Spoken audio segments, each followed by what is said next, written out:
Alright, let's keep this going. We got a match here against Hero. Let's see if we can get our second win for the day, although this one I am a bit unenthusiastic, unsure. I don't think we can do this one because he got a plus 10 emblem Ike here with a plus 10. Well, actually, no, this Mer isn't plus 10, is it? I think she is. I can hardly wait. No, yeah, this Mer isn't plus 10. The problem here is Ike here has Breath of Life 4, and as you can see there, it is causing me all sorts of problem being able to take out this Mer, and unfortunately, even with bonus doubler here, I am not able to outspeed this Mer. I will do my best. Plus 9, minus 4. Well, it looks like I am able to outspeed her. I just don't. I'm not getting my guaranteed. A speed double. Her B skill prevents follow-ups, so there's that. Yeah, sucky. So yeah, I don't think we're gonna win this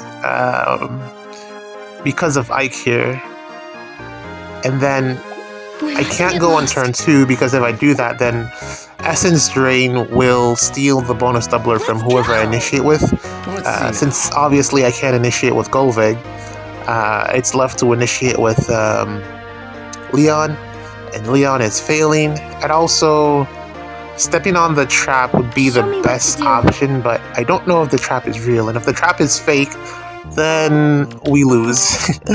Because without the chip damage, I mean, even if I step on the trap and it's real, Mer can still heal because of, Breath of Life and stuff. Okay, there we go. Alright, GG's. There's no win in this one. What I would have done was probably try to take out the healing tower and then back off, but there's no win in this one. I wanted to see if maybe we could have gotten enough damage in, since she would have probably been out of her weapon range, but smart trap placement there. I can hardly wait. Yeah, no win in this. Well, at least we know pretty quickly. So yeah, we can stop wasting time and just jump to another one. Alright, here we go again. Another Ike map against a Karen this time. Where we're going to try the melee team this time. Hopefully, Golvig here, baby Golvig, can put in some work on this Ike, and we can hopefully figure it out.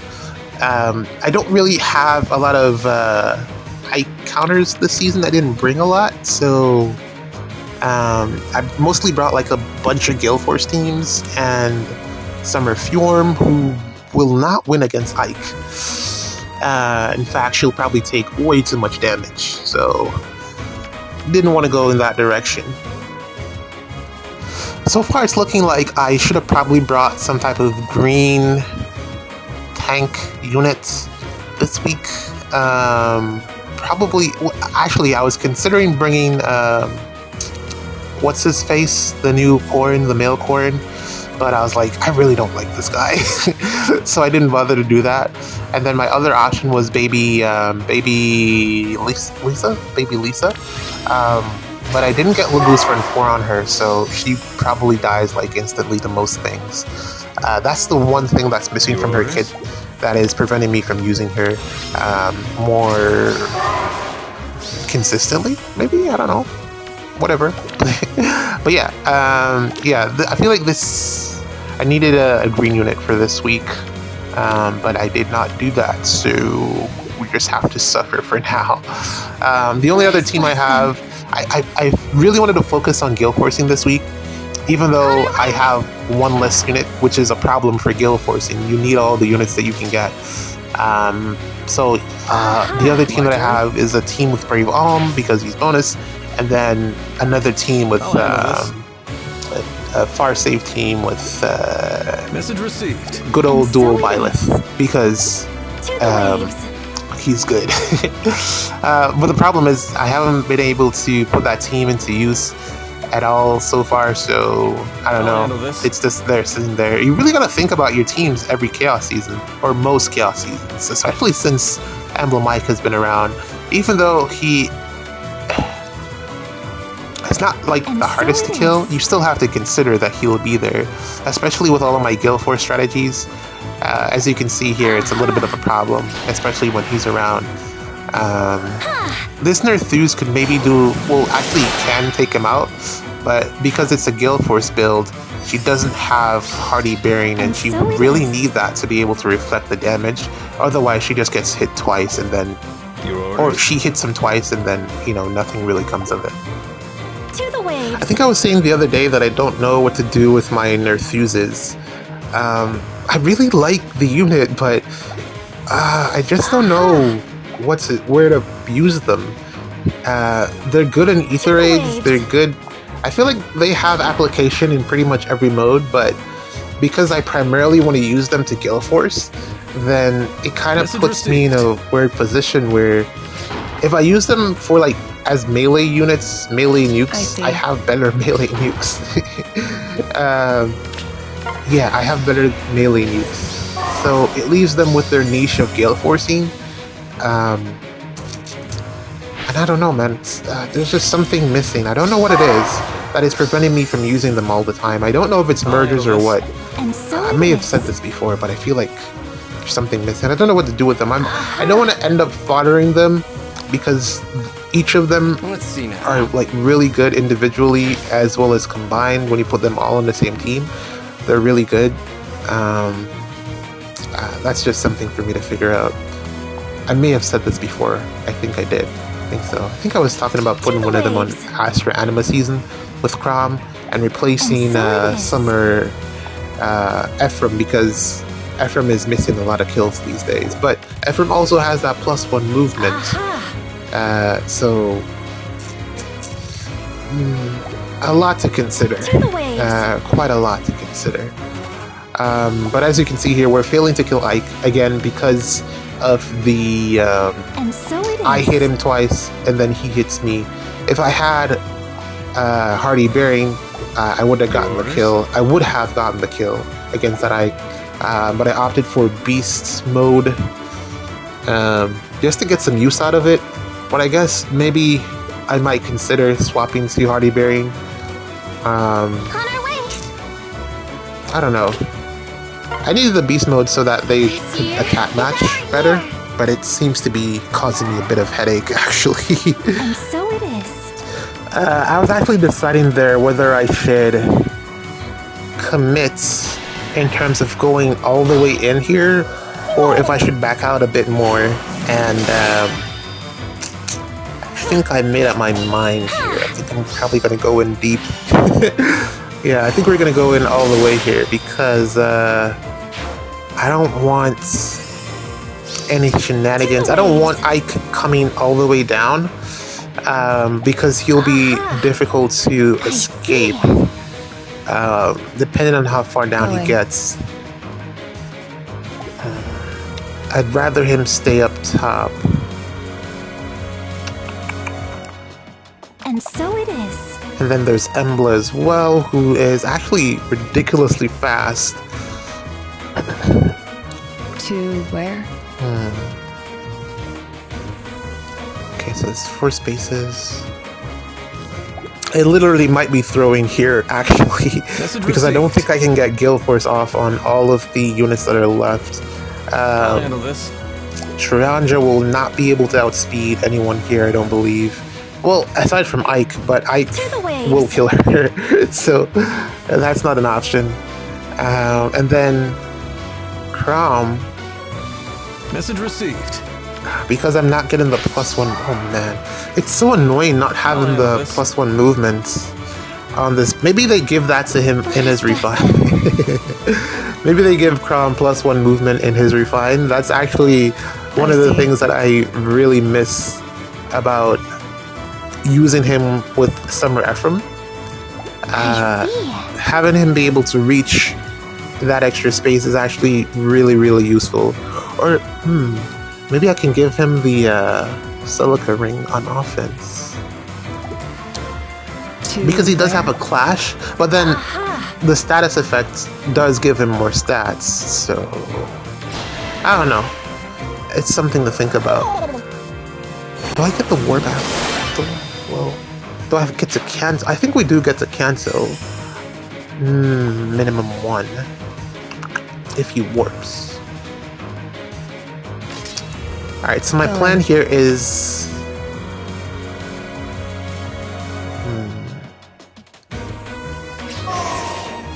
See if we can To the waves. take out On our way. Camilla and then lock Ike. But then... Oh, I messed up.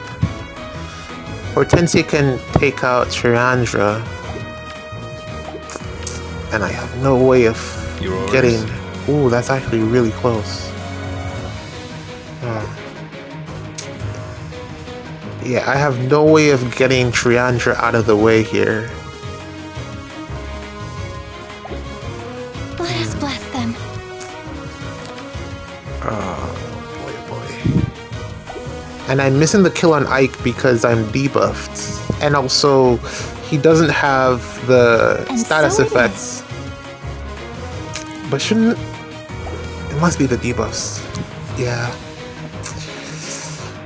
Ooh, boy, oh boy. Yeah, I think this one is a loss. Yeah, I think I threw this one as well. I guess we can go up top here and see if we can potentially get the lockdown on Ike and see what happens with Hortensia. Let's just see what Hortensia does. I don't have any other plans here. Let us bless them. I also don't want to, because I actually at the -9 from the, what do you call that thing? The flyer school. So I can't leave Baby Golvig right there. I have to cancel one. So hopefully Baby Golvig can live a combat here against Hortensia. And then, yeah, let's see how that pans out for us. I think this is really the best that I can do here. Hopefully she has enough res to survive, although Discord plus she's faster, so she should double. I'm probably gonna die. Oh boy, oh boy. Okay, alright. I think this one is another match that I've messed up here. I should have backed out. I shouldn't have committed and went all the way in. I should have allowed, yep, there we go. Definitely dead. I should have allowed them to come down a little bit more there. That was a mistake on my part. I went too deep too quickly. Definitely too deep too quickly. Looking bright. My bad. It's okay, we still got more ladders left. I was really just worried about Ike taking the defense tile and just potentially blocking me off, which led to some bad decisions there, but it's alright. GG's, you got me again. Oh man. Alright, we're against I Love You. Interesting. Baby Robin is actually a fantastic unit. Again, with the other Baby Robin, both of them are really, really good. I love both of those units. I was considering getting merges, but I figured +1 unmerged, he's still just as good. His B skill is actually something that I've been considering. Does it work on Cav units? I was thinking about giving it to Mage Cavs. Yeah, I was thinking about giving it to Mage Cavs, like I don't know, just like any Mage Cav that can run a 4 cooldown special effectively. Kind of like Kvaser for defense, dark defense. But she kind of needs the lull as well to win the speed check so that she can double. So I don't know, I feel like it's that B skill that Baby Robin has is actually underutilized and has a lot more applications than we've examined so far. It's just that it's such rare fodder that we just haven't been able to experiment with it, or at least I haven't seen anyone really experiment with it to just show off what he can possibly do. It's pierceable DR, of course, but it's also true damage and DR, which is always a good thing. I mean, in regards to it versus Brash Assault 4, I guess Brash Assault 4 is probably better, but I think you only get that damage reduction when you're initiating, whereas with Gambit, Magic Gambit, I think you just get the damage reduction once you have the special up. So Speak. it's something to think about in terms of like builds for mage calves. Or I think, can the flyers get it as well? Mage flyers? I don't know. Just food for thought, especially with the wave skill that we can put in their C slot now to give them like no follow. Even though most flyers that they've been releasing, mage flyers, have not needed no follow because it's already in their weapon. In stride. So, well, I guess full no follow versus, you know, blah blah blah. But it is something that you can consider as a build for like even mage flyers as well, just to give them some extra bulk. Most mage units lack bulk, so I don't see the harm in stacking DR on them, even if it's pierceable. So yeah, we went with the Fjorm team this time. Fjorm has not let us down at all. So yeah, we're definitely going to take advantage of the fact that there's no Freya here. We're false starting Baby Robin because Rally Spectrum on that Leon would mean that he would get his iceberg off, and we would like to avoid that. Although we wouldn't die, it would be fine. It's pretty easy here to just bait lane by lane, because the melee units can't reach, aside from Sharena that has the Celica Ring to be able to warp over the mountain tiles, but as long as we don't open up the map, they will not come down because there's no way for them to go. As you can see, Sharena didn't even bother to move, and Ephraim only moved one space, so Seliph only really moved one space. So as long as we don't break any of these structures here, the melee units will not come down to try to attack. We can pick off the range units one by one. My only concern is Baby Robin here, Blue Mage, because she can outspeed Fjorm, but once she gets the Hush Spectrum off, she can outspeed Fjorm, but I think it should be fine because she won't be able to reach Summer Fjorm here, so I won't have to worry about it too much. And then from there, it should be pretty easy to get the pots and close out the rest of the match. I'll figure out what to do with Duo Sharena. Micaiah should be able to handle it. We just gotta get her to come down by breaking open one of the sides of the map here, whichever one, it doesn't really matter. So yeah, I think we finally found one that we can win as long as I don't mess something up here. The bolt tower is going to go off, but it shouldn't be a problem because we're only fighting a couple units at a time. Omni tanking, but not really, or I guess just tanking, since it's not everyone that we're taking on. Man, it's really a lot of fun to be able to use Fjorm again. He is so good. I think we'll take this kill here on Baby Duo Robin. With Kai here, let's cancel away. That the X skill, it's really, really good, man. Being able to just get out of the way, very, very underrated, or at least rated properly, because I think most people think that it's really good. Yeah. Your word, I go. Here I go. The refined batches. Looking at who's coming out, I'm kind of like excited for Not's refine. I think she's gonna get something cracked.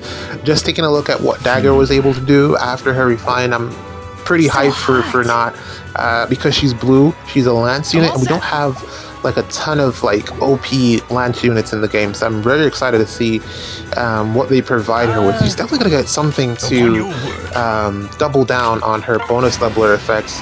The distant dart is whatever, because most of the time, well, at least in this era of the game, you do not want her to be tanking anything. She doesn't have the bulk to survive.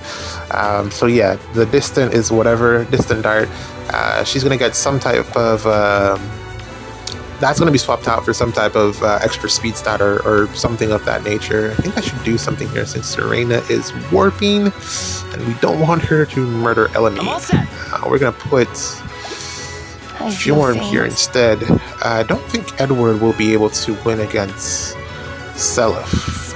He might not die, but I don't want Seliph to stick around, so we're gonna put Fjorm here. Fjorm will win, and then yeah, Fjorm will be fine.